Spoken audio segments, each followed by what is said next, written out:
Before we delve into the incredible ability of diindolylmethane, 3,3-diindolylmethane, and its ability to combat this nasty substance called Streptococcus mutans, which forms or is associated with forming biofilms.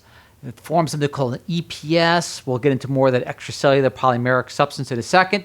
And resulting in damaging your teeth by the formation of plaque and obviously cavities. Now, the cool part about this is more is becoming associated with the health of the oral microbiome itself and the general health of the body on its own, especially in relationship to heart health. And I don't want to add publisher bias, but that's actually pretty important. Now, also too, what I want to highlight here is this. You see that funny U-looking thing in the M, the micromole? Look at your dosaging. More is not necessarily better, not as extremely less better either at 0.05. That 0.5 micromole, right on target for wiping out the Streptococcus mutans or keeping it from propagating down to at least 90%. And of course, I like the little quote in regard to acne too, because that's a side benefit. So let's get right into the study itself. I wanted to show you this right off the bat before you just read the title and start brushing your teeth with diindolylmethane. Without knowing that more is not necessarily better. There is a sweet spot there. So let us begin as follows. Adding natural molecule toothpaste and mouthwash may help prevent plaque and cavities. Start with the simple part, and then we're going to go into the full study, a little bit more detail, but it gives you, it elucidates why it does what it does. To proceed, most of the world's population either chronically suffers from plaque, and dental caries will develop them at some point in their lives. Toothpaste and mouthwashes and regular checkups do the part, but more could always be done. Researchers basically discovered that 3,3-diindolylmethane, DIM, a naturally occurring molecule also known as bisindole, you'll get more into that in reference to tryptophan and so on and so forth, reduces the biofilms that produce plaque and cavities by 90%, to be accurate, 92%. The molecule is also found to have anti-carcinogenic properties, not to be covered here. Your mouth is a great reservoir for bacteria such as Streptococcus mutans, which is believed to be one of the primary actors in dental cavities. Streptococcus mutans grows in the moist and sugary atmosphere of your mouth after food and a biofilm that coats your teeth. The biofilm generates plaques, attacks enamel, and causes cavities. The scientists found that bisindole, DIM, disrupted that biofilm by 90%, and therefore the bacterium was not given a chance to grow.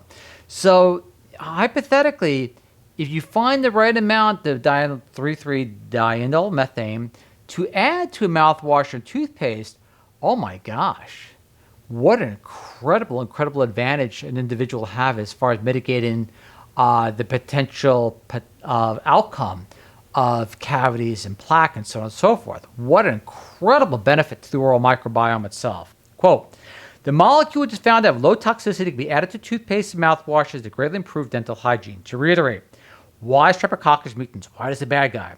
The major virulence factor is Streptococcus mutans and its ability to form a biofilm framework, a scaffolding, that is mainly composed of extracellular polymeric substances, EPS, produced via sugar metabolism.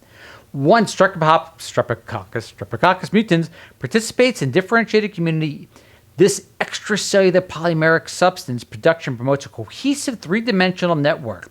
The EPS is a glue-like structure consisting of polysaccharides, extracellular DNA, acids, and proteins. The secretion of EPS by oral bacteria species, including Streptococcus mutans, mediates bacterial adherence like a glue onto the tooth surfaces, thus contributing to the formation of dental plaque biofilms. Now, this part's a little detailed. On a read kind of fast and slow down the important parts, but we'll get through it, then we'll go to the conclusion. Why diindolylmethane? Diindolylmethane, a novel strategy to promote or diminish dental plaque derived from Streptococcus mutans biofilms, is used in natural anti-biofilm agents. Indole, known as a metabolite of the amino acid tryptophan produced by many gut and environmental bacteria, henceforth bisindole, which you can read on your own. Indole is a key player that has been proven to participate in interspecies and interkingdom signaling, as well as bacterial pathogenesis. It affects biofilm formation, the virulence, and the antibiotic resistance of a number of pathogens.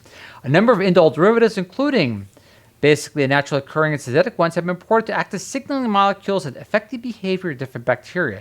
In addition, several indole derivatives have been reported to have more potent antimicrobial and anti-biofilm activities than basic indoles, such as 3,3-diindolylmethane, but the DIM is easier to get hold of. Furthermore, recent evaluations of a number of natural compounds that affect Streptococcus mutans, biofilm, and virulence factors have suggested that these indole compounds may have therapeutic properties. Therefore, the purpose of these studies is to evaluate the possibility of harnessing DIM as a therapeutic anti-biofilm, anti-virulent compound against Streptococcus mutans, allowing evaluation of potential implementation mitigating pathogenic biofilms and carriers in the oral cavity. And that's the reason why. Now to proceed to our conclusion. The study demonstrates the possible usefulness of diindolylmethane in mitigating pathogenic oral biofilms and consequently chronic dental caries.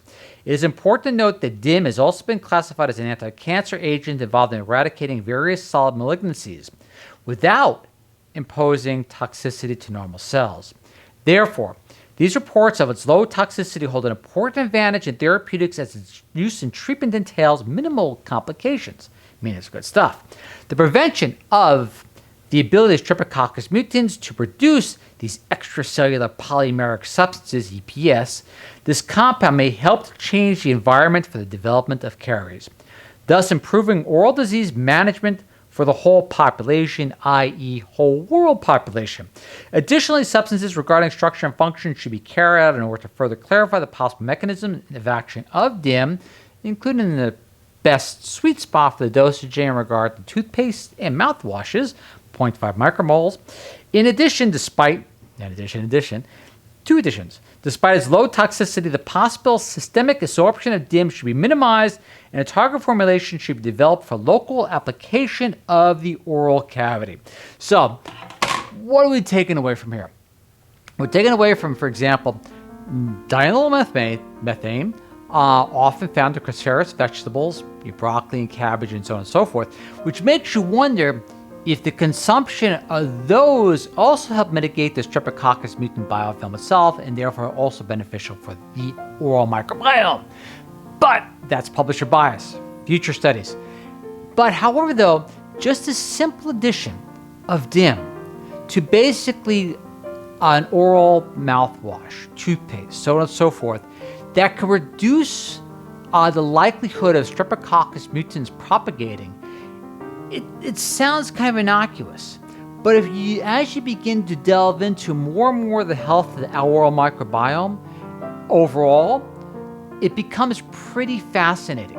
And imagine a person being able to go through most of their life in healthy years without having to deal with the plaque or the cavities if the diindolylmethane yields the benefit in regard to the outcome of this particular study in a real-world setting. Is that wordy or what? Again, the gratitude to the researchers. I know it seems a little superfluous in the beginning. Now, this is ink in my hand, by the way, from changing the printer ink. We all go through that too. But otherwise, outside of that, you get an idea. But however, though, when you realize an individual has a cavity or needs some mouth work done, whatever it is, this becomes really, really, really quite vital as a whole. And especially if something as simple as DIM from these cruciferous vegetables can yield and prevent suffering, that's pretty cool altogether. Again, gratitude for watching, gratitude to the researchers, and I'm humbled you watch. And I'll catch you all next time. See you then. Bye.